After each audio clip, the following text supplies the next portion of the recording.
नमस्कार। अयोध्या में भगवान श्री राम के मंदिर के चंदा या दान चोरी का जो मामला है उसको अब 1 महीने पूरे हो चुके और इस 1 महीने में मामला बहुत गर्म रहा और इस पर सियासत भी खूब हुई।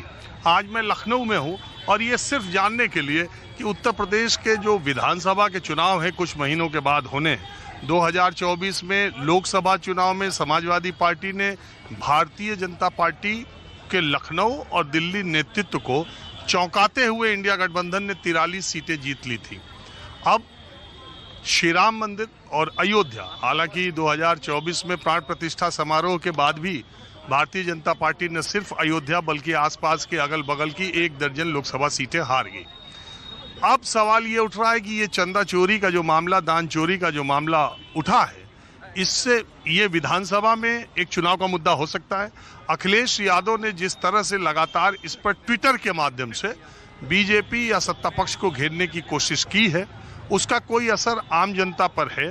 क्या ये चुनाव में एक मुद्दा बन सकता है? क्या भारतीय जनता पार्टी जिस कट्टर हिंदुत्व की राजनीति करती है उसमें कुछ डेंट लगा है इस घटना से? इन्हीं सब बातों को जानने के लिए उत्तर प्रदेश की राजधानी लखनऊ से अच्छी जगह कोई हो नहीं सकती। मैं यहाँ पर हूँ ये बताते हुए कि योगी आदित्यनाथ ने अब जैसे जैसे मामला या दिन बीतता जा रहा है, योगी आदित्यनाथ अब विपक्ष पर और तेज हमलावर होते जा रहे हैं। अब पहले तो उन्होंने कहा कि चोरी 6 लोगों ने की और साजिश 2 लोगों ने, 8 के 8 गिरफ्तार हैं। अब वो कहने लगे कि अयोध्या में राम मंदिर चंदा चोरी, दान चोरी की बातें जो लोग भी कर रहे हैं वो भगवान श्री राम और अयोध्या धाम को बदनाम कर रहे हैं। अब दूसरी तरफ उन्होंने तोप का मुंह मोड़ दिया। चोरी से अब उसे भगवान श्री राम या अयोध्या के अपमान की तरफ ले गए, बदनाम करने को ले गए और कह रहे हैं कि जिन लोगों ने अयोध्या में भगवान श्री राम का मंदिर न बन पाए इसकी लगातार कोशिश की, वो अब बहुत पैरोकारी कर रहे हैं। और उन्होंने ये भी कहा कि एक समय था कि हनुमानगढ़ी की सीढ़ियों पर नमाज पढ़वाया गया। क्या ये विपक्ष के नेता बताएंगे कि जामा मस्जिद की सीढ़ियों पर ये हनुमान चालीसा पढ़वा सकते हैं? यानी जिसके लिए वो जाने जाते हैं वो काम अब उन्होंने आक्रामक तरीके से शुरू कर दिया। उधर अखिलेश यादव, स्वामी अवधूतेश्वरानंद जो घोषित तौर पर भारतीय जनता पार्टी के विरोधी हैं, शंकराचार्य जो उनके होने ना होने पर विवाद है, उनके पास जाते हैं और कहते हैं सनातनी समाजवाद है। तो इन सब के बीच में माहौल क्या है, बिल्कुल आम लोग क्या सोचते हैं और इस मुद्दे का असर आम लोगों में क्या है, ये जानने के लिए पहले तो मैं बता दूं शर्मा जी की चाय पर मैं आया हूं।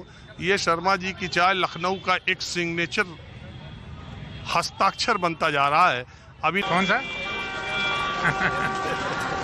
बताइए, क्या पूछना है आपको? हम ऐसे कह रहे, ये राम मंदिर चंदा चोरी, ये उत्तर प्रदेश के राजनीति या चुनाव का मुद्दा है या ये ऐसे ही बस आया और गया है, इसका कोई असर वहाँ तक नहीं है? नहीं, ये आया और गया है। और ये आप जानते हैं कि चुनाव जैसे ही नज़दीक आते हैं तो कुछ ना कुछ ऐसे जो सत्ता में सरकारें हैं उनके खिलाफ कुछ ना कुछ मुद्दा ढूंढ ही लेते हैं। और ये हमारा दुर्भाग्य है कि राम मंदिर हमेशा राजनीति के कुचक्र में फंसा हुआ है। ये हमारा आस्था का केंद्र है, चोरी हमारी हुई है और हम उसकी व्यवस्था देखेंगे, हुई है कि नहीं हुई और किस स्तर पे हुई है। ये हमारा सनातनियों का, हिंदुओं का एक निजी मामला है। इसमें जो कूद रहे हैं उनकी तो कभी आस्था रही नहीं राम मंदिर के अंदर। नहीं तो 500 साल हम क्यों लड़ते? वो लोग तब कहाँ थे जब भगवान राम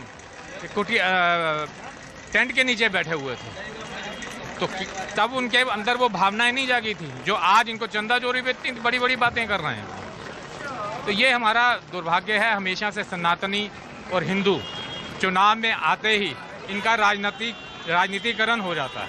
अच्छा, ठीक। भारतीय जनता पार्टी ने राम मंदिर आंदोलन को अपने हाथ में कब लिया?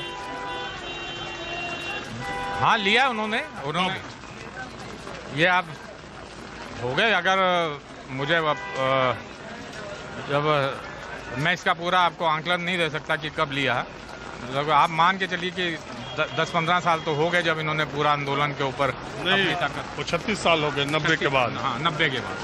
तो अगर आप श्री राम जन्मभूमि आंदोलन को अपने हाथ में लेते हैं, उसको एक मुद्दा बनाते हैं, श्री राम मंदिर बनता है, अदालत का फैसला आता है, भव्य तरीके से बनता है, सरकार पुरजोर तरीके से उसका क्रेडिट भी लेती है, वहाँ पर व्यवस्था भी करती है और एक भव्य और बहुत ही खूबसूरत अयोध्या का निर्माण भी होता है। राम मंदिर बन के तैयार होता है, सारे इंफ्रास्ट्रक्चर होते हैं। आप उसको हर चुनाव में आप भव्य राम मंदिर बनवाने का श्रेय लेकर के आप चुनाव में जाते हैं। अब उसी भव्य दिव्य राम मंदिर में भक्तों के चढ़ाए हुए दान का चोरी हो जाए तो दूसरा कुछ बोल नहीं सकता है उसमें, क्योंकि आप ही राम को लाए हैं तो आप राम का खाएं भी, लेकिन दूसरा कुछ नहीं बोलेगा। आप यही कहना चाह रहे हैं? बिल्कुल बिल्कुल। देखिए, ये हमारा आस्था का विषय है।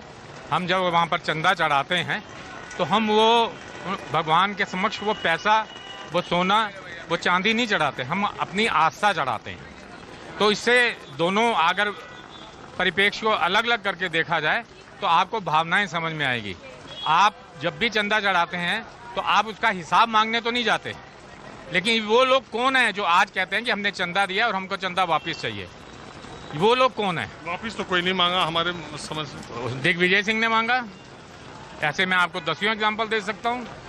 किसी ने कहा कि मैंने इतना चढ़ाया, किसी ने कहा मैंने इतना चढ़ाया, हमें वापस चाहिए। जिन 3 लोगों ने इम्पोर्टेंटली, सिंधी समाज ने कहा हमने इतनी ईंट चढ़ाई थी, वो सारी ईंट जो है राम मंदिर ट्रस्ट ने बता दी उसका हिसाब कि वो हमारे पास लिखा हुआ। एक गृह सचिव थे, उन्होंने कहा कि, हालांकि उन्होंने ये नहीं कहा कि उनकी रामचरितमानस गायब हो गई सोने वाली, उन्होंने ये कहा कि चंपत राय ने उनको 9 घंटा बैठाया, उनके साथ हाई हैंडेडनेस जिसको कहते हैं, ऐसे बर्ताव किया गया, ऐसे तो बहुत आ रही है गिफ्ट और ये सब बात हुई थी। मोटे तौर पे मैं सिर्फ आपसे ये जानना चाहता हूँ, ये मुद्दा सनातनियों को या हिंदुओं के आए और गए मुद्दे की तरफ है, बहुत देर तक या बहुत गंभीर प्रश्न के तौर पर या चुनावी प्रश्न के तौर पर या मुद्दे के तौर पर नहीं है। आप ऐसा मानते हैं या है? बिल्कुल मानते हैं। ये इसका जो भी आप इसका जो भाव देखेंगे, ठीक है हुआ, लेकिन वो मिसमैनेजमेंट जो हुई, अब ये सनातनी हिंदू या जो भी संगठन है हिंदुओं के, वो इसको देखेंगे ताकि ये भविष्य में ऐसी चीज़ें सामने ना आए। ये हमारे घर का मामला है, सनातनियों का घर का मामला है, हिंदुओं का घर का मामला है। और धर्मों में भी ये बहुत कुछ होता है, लेकिन हम दूसरे धर्मों के बारे में ज़्यादा बोलना नहीं चाहते, ना ही बोलेंगे, क्योंकि सबकी आस्था का विषय है। और मुझे लगता है राजनीतिक दल इनसे दूर रहें। हम हमारे संगठन, हिंदू संगठन जो वहाँ के श्रद्धालु हैं, वहाँ इस आधार पे तो मुसलमान भी कह सकते हैं 3 तलाक हमारे धर्म का मुद्दा है। हाँ। इसमें सरकार को इंटरफियर करने की क्या जरूरत थी? नहीं, मुद्दा है, लेकिन आप उसका मिसयूज कर रहे हैं। आपने कभी उसको अपडेट नहीं किया। तो ये ट्रस्ट मिसयूज नहीं कर रहा है? मिसयूज कर रहा है। हम इसको अपडेट करेंगे। हम तो कह ही रहे हैं कि हमारे घर का मामला है, उसमें क्या व्यवस्थाएं हमको बदलनी चाहिए, क्या हम उसको करना चाहिए ताकि भविष्य में ये पुनरावृत्ति ना हो। हम तो इस बात को एक्सेप्ट कर रहे हैं। ठीक। मैं मनोज सिंह